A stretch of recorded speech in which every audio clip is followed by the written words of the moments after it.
తమిళనాడు రాష్ట్రం కన్యాకుమారి దగ్గరగా బంగాళాఖాతం సముద్ర తీరం వద్ద ఒక కుగ్రామం ఉంది.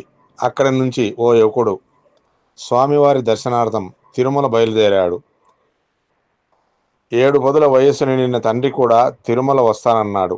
అయితే కూర్చుంటే లేవలేని, లేస్తే కూర్చోలేని పరిస్థితిలో ఆ వృద్ధుడి శరీరం ప్రయాణానికి సహకరించలేదు. కొండకు రాలేకపోతున్నందుకు తండ్రి చాలా బాధపడ్డాడు. ఇంటిలోని స్వామి వారి పటాన్ని చూస్తూ, మహిమలున్న స్వామివారి కొండ నుంచి ఎన్నాళ్ళైనా చెడనిది, నీటిలో కరగనిది, ఎన్నటికీ వాడనిది ఏదైనా ఒకటి తీసుకునిరా, అయితే అది పవిత్రమైనదిగా ఉండాలని తన కుమారుడికి చెప్పాడు. అలాగే నాన్న అని తండ్రికి చెప్పి రైలు ఎక్కాడు కుమారుడు.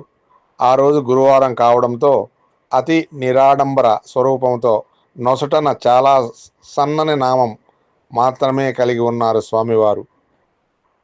గురువారం మాత్రమే కనిపించే నేత్ర దర్శనం తృప్తిగా చేసుకున్న ఆ యువకుడు ఆనంద నిలయం నుంచి బయటికి వచ్చాడు. లడ్డూ ప్రసాదాలు, కలకండ తీసుకుని గబుక్కున తండ్రి చెప్పిన విషయం గుర్తుకు వచ్చింది. అయితే తండ్రి చెప్పినట్లు చెడనిది, కరగనిది, వాడనిది ఏమైనా ఉంటుందా అని ఆలోచించాడు. తను తీసుకున్న లడ్డూ ప్రసాదం వైపు చూశాడు. ప్రసాదం ఎక్కువ కాలం నిల్వ ఉండదు కదా అనుకున్నాడు. కలకండ వైపు చూశాడు. ఇది నీటిలో సులభంగా కరిగిపోతుంది కదా అని భావించాడు.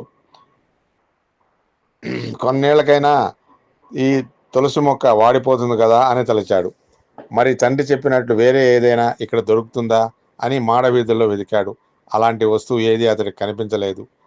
నాన్నకి సులభంగా మాట అయితే ఇచ్చాను, కానీ అది నెరవేర్చలేకపోతున్నానని చాలా బాధపడ్డాడు. ఇంతలో ఓ కారు వచ్చి అక్కడ నిలబడింది. అందులో హిందీ భాష మాట్లాడుతూ ఉన్న ఉత్తర భారతదేశీయులు దిగారు. వాళ్ళు కారులో నుంచి దిగిందే గోవిందా గోవిందా అని నామస్మరణ చేస్తూ నేలకు నమస్కరించారు. అక్కడే ఉన్న చిన్న రాళ్లకు కూడా దండాలు పెట్టారు.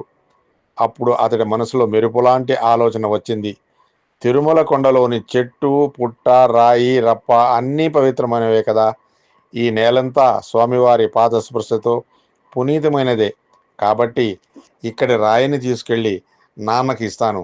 నాన్న చెప్పినట్లు చెడనిది, కరగనిది, వాడనిది పవిత్రమైనది ఇదే కదా అని భావించి ఒక గుండ్రని రాయిని తీసుకుని సంచిలో వేసుకున్నాడు.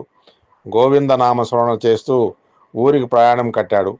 కొడుకు తెచ్చిన రాయిని చేతిలోకి తీసుకున్న ఆ వృద్ధుడు కళ్ళు తన్మయత్వంతో తడి అయ్యాయి. ఆ రాయికి పాలతో, నీళ్లతో అభిషేకం చేసి నామాలు పెట్టి, తులసి నామాలు వేసి దేవుడి గదిలో ఉంచారు.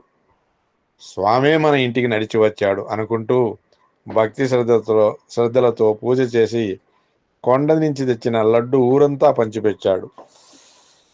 కృష్ణార్పణమస్తు.